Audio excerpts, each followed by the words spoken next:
Depuis quelques jours, la diplomatie togolaise, portée par le ministre des Affaires étrangères Robert Duss, suscite des interrogations. Si le Togo s'était imposé comme un acteur clé dans les efforts de médiation entre les militaires de l'EI au pouvoir et la CEDEAO, un virage semble s'opérer.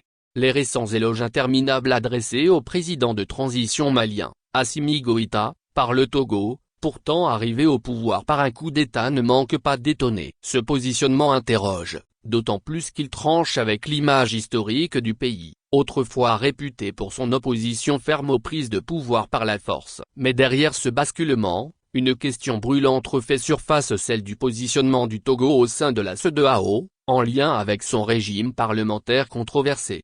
Depuis son accession à la présidence en 2005, Faure Gnassingbé s'est maintenu au pouvoir, bénéficiant de réformes constitutionnelles qui prolongent son mandat. Alors que la CEDEAO tentait d'imposer une limitation stricte à 2 mandats présidentiels, le Togo, avec la Gambie puis la Côte d'Ivoire, a refusé de signer le protocole additionnel à cet effet. Le sommet de 2015 à Accra avait déjà mis en lumière cette fracture. Sous couvert d'arguments liés à la souveraineté nationale, Lomé a constamment rejeté les propositions visant à harmoniser les pratiques démocratiques dans la région.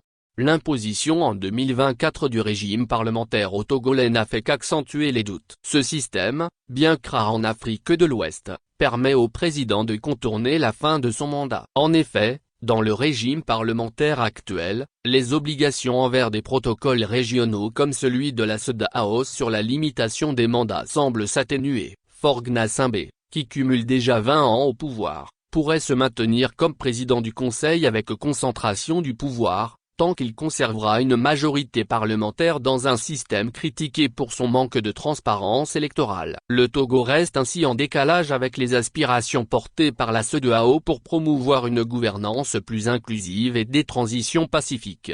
Le refus du Togo de s'aligner sur les recommandations de la CEDEAO renforce les critiques envers l'organisation, souvent perçue comme un syndicat des chefs d'État. Si elle a été ferme face aux récents coups d'État militaires au Mali, au Burkina Faso ou au Niger, son silence face aux coups d'État constitutionnels, notamment ceux observés au Togo et en Côte d'Ivoire, entame sa légitimité.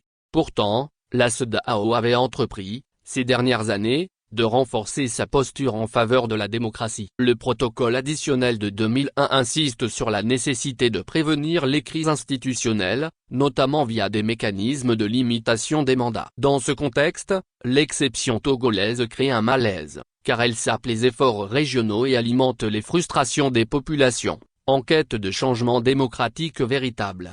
L'attitude du Togo ne se limite pas à des considérations internes. Elle reflète également un repositionnement sur l'échiquier international. Les relations historiquement étroites entre Lomé et Paris semblent se distendre, tandis que le rejet par les États-Unis de l'éligibilité du Togo au programme du Millennium Challenge Corporation, MCC, est un signal fort de désapprobation. Ce contexte diplomatique tendu pourrait expliquer la récente ouverture du Togo envers les dirigeants de transition militaire. Cependant, cette posture risque d'isoler davantage le Togo au sein de la CEDEAO, où certains chefs d'État voient dans le régime parlementaire une astuce pour contourner les principes fondamentaux de l'organisation. Selon des sources diplomatiques, des tensions latentes subsistent entre Lomé et ses pairs, ces derniers craignant une contagion de pratiques similaires dans d'autres États membres.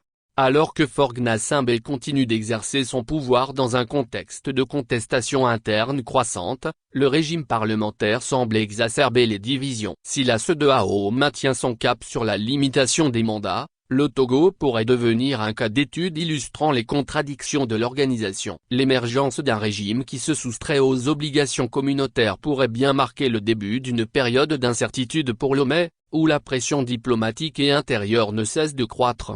Dans ce contexte, le rôle du médiateur togolais dans les crises sous-régionales, et surtout dans le rapprochement de l'EI et de la CEDEAO, soulève également des questions. Peut-il encore incarner une voix neutre et crédible alors qu'il exprime ouvertement son admiration, voire l'adhésion du Togo au pays de l'EI, est aussi perçu comme un acteur en marge des principes démocratiques défendus par la CEDEAO? Le futur du Togo au sein de cette organisation semble suspendu à un fil, où s'entremêlent choix de gouvernance interne et réalités géopolitiques complexes. Ricardo A.